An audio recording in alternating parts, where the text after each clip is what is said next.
first of all, thank you for giving me this opportunity.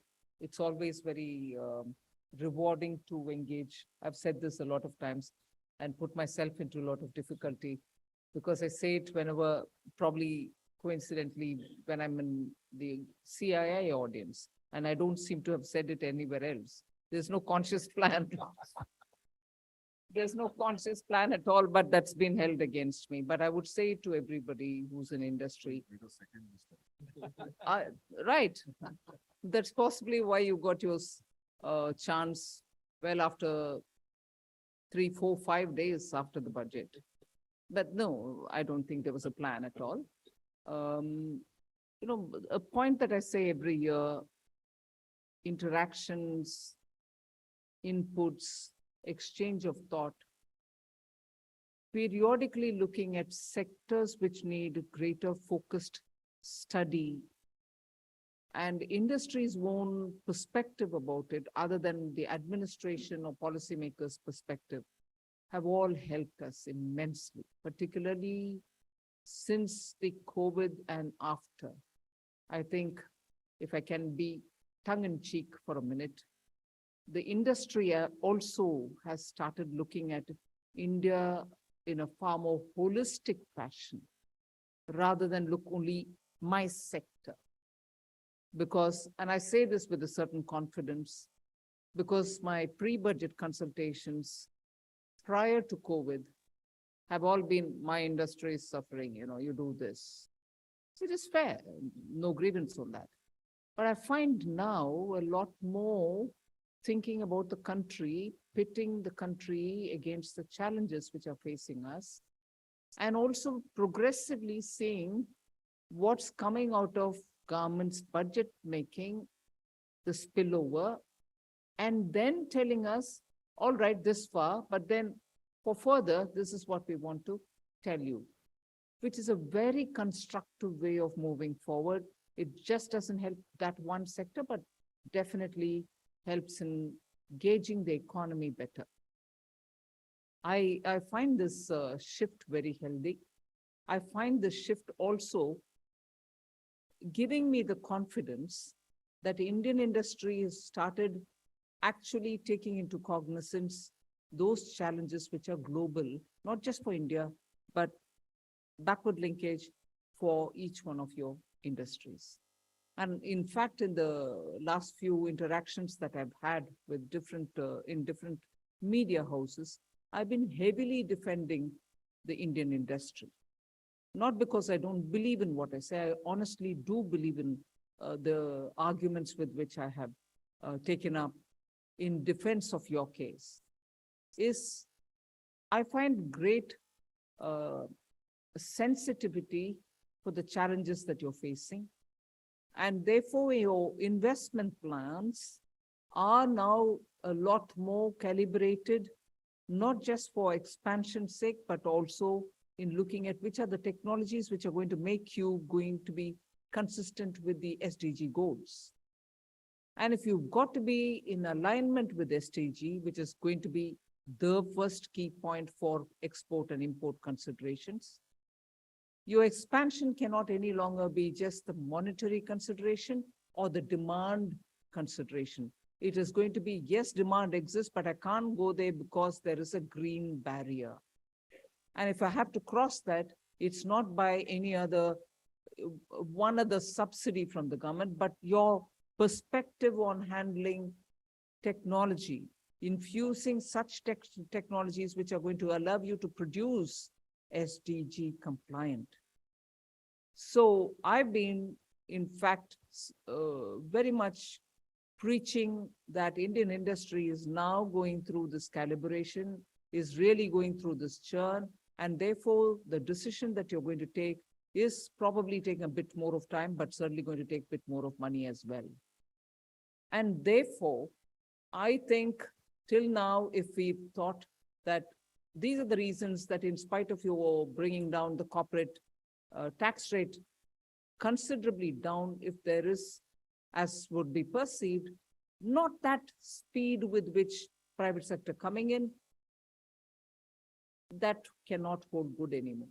You will have to be SDG compliant. You will have to produce green goods. You will also have to make sure that the consumption for your inputs are also going to be guided by green considerations. Your transition for fuel from using fossil fuel to using green-based fuel, all this will have to happen all at a time, at this time. Not any one of them can be postponed for tomorrow or day after. So with these kind of challenges, post-COVID, post-Ukraine, the challenges are not just for India in a broader sense. It's the challenge for you and for us, for all of us. And we really cannot allow to soak or marinate this challenge for too long. You have to get the product out. You have to come out of it to say, I have a kind of solution, maybe not near perfect, but I know I'm trying to get closer to the last mile of SDG. And my product will possibly not face any non-tariff barrier, which are all now coming up because India, for one or the other reason, in the first leg, funded its own green commitments. So which meant that India would invest in being a lot more renewable energy friendly. We'll produce our own renewable energy, technology for which we can obtain from somewhere, or we do it ourselves. And there are immense lot of progress even in hybrid, whether it is solar plus wind and so on.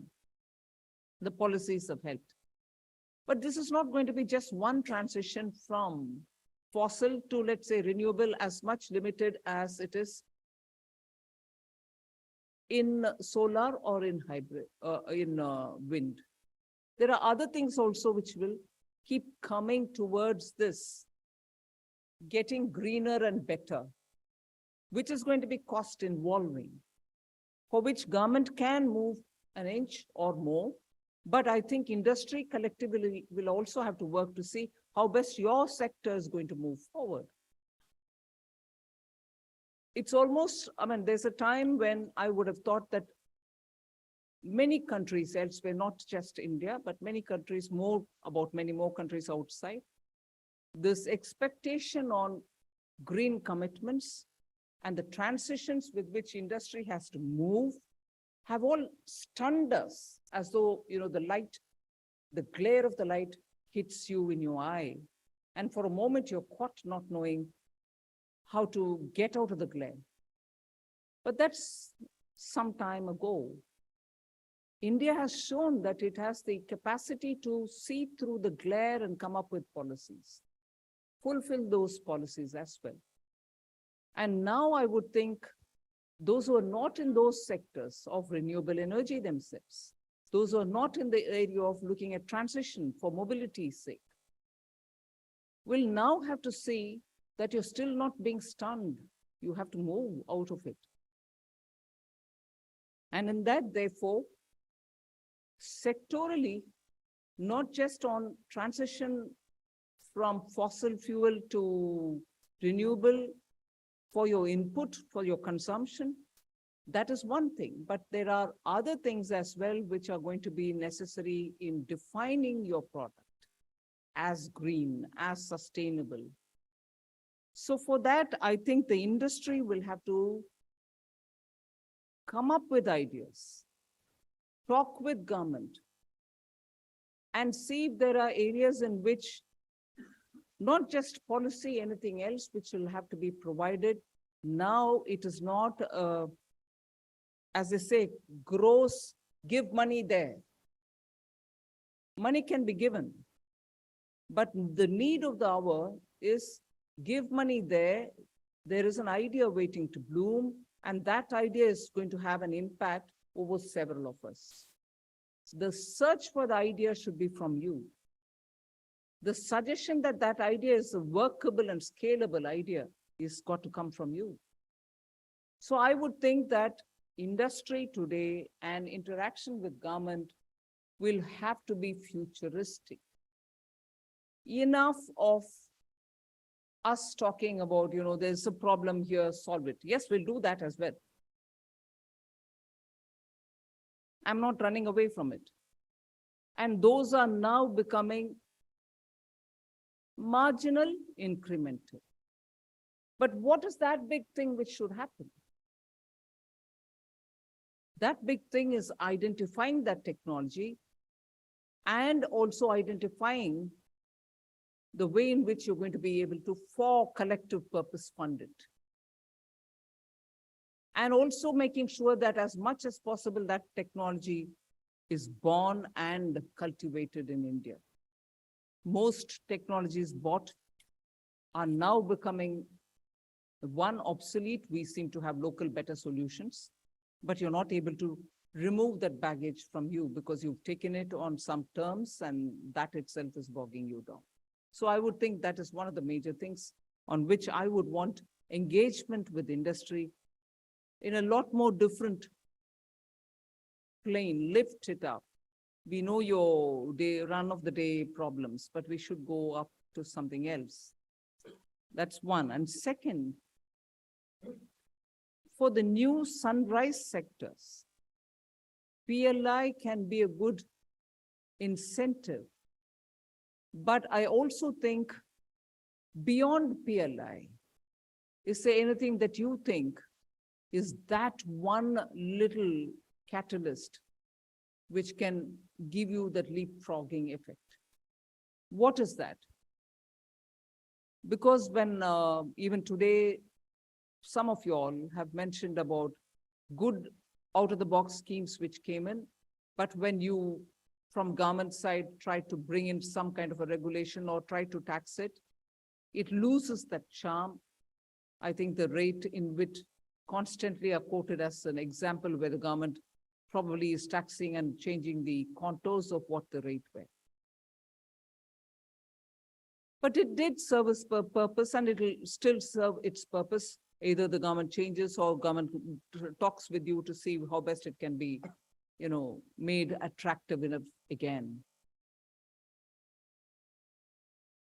But there are no new such ideas for any other area. Why should it be that this beautiful idea comes for the infrastructure investment, but no, nothing else, nowhere else? Out of the box investment drawing ideas, out of the box technology drawing ideas, out of the box working together with startups to get your solutions will have to be a lot more energetic. And I find the pace at which startups and their solutions are moving, actually the solutions are for you, but you should move as fast as they do, or else you're going to be where you are and they will find newer industry or business activity for which they will come up with solutions which are going to be lucrative and you're going to be where you are. So I would think working together with startups for thoughts for, let's say, products financial or products otherwise for your own technology requirement is the need of the hour.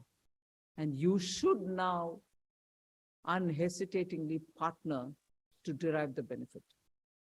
But at this moment, I don't think there's anything more that I can say because the country itself, all of us are going through a churn in the sense of readjusting ourselves in the face of huge changes that are happening, both technologically and strategically.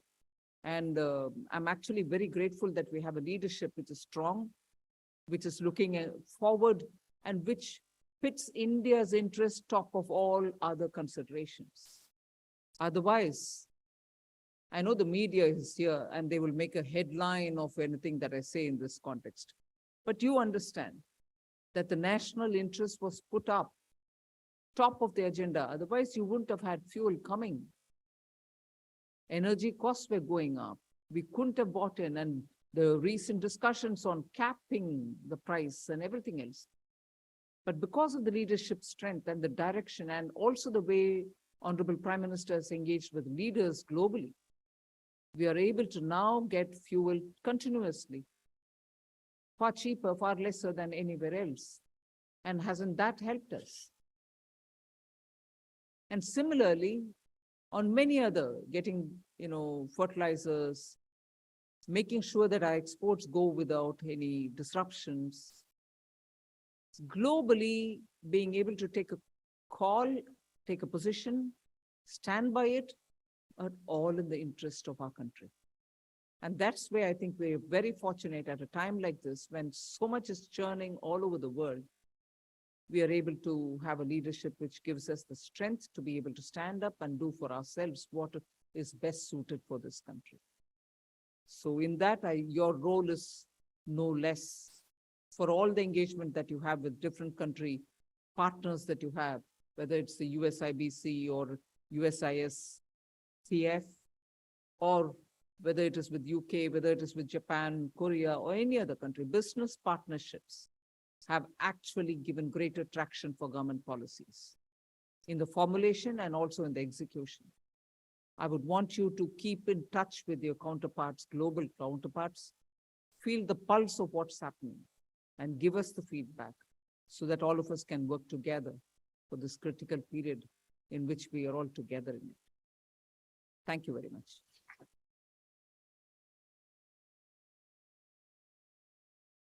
As we come to an end, let me once again, on behalf of all of us over here at CII, thank the Honorable Finance Minister for her time as always, for patiently hearing all our suggestions, answering our questions, and also now her call to industry to think beyond our sectors, but let's think creatively, innovatively, and see how we can shoulder to shoulder with the government, focus on India's progress, focus on India's future together.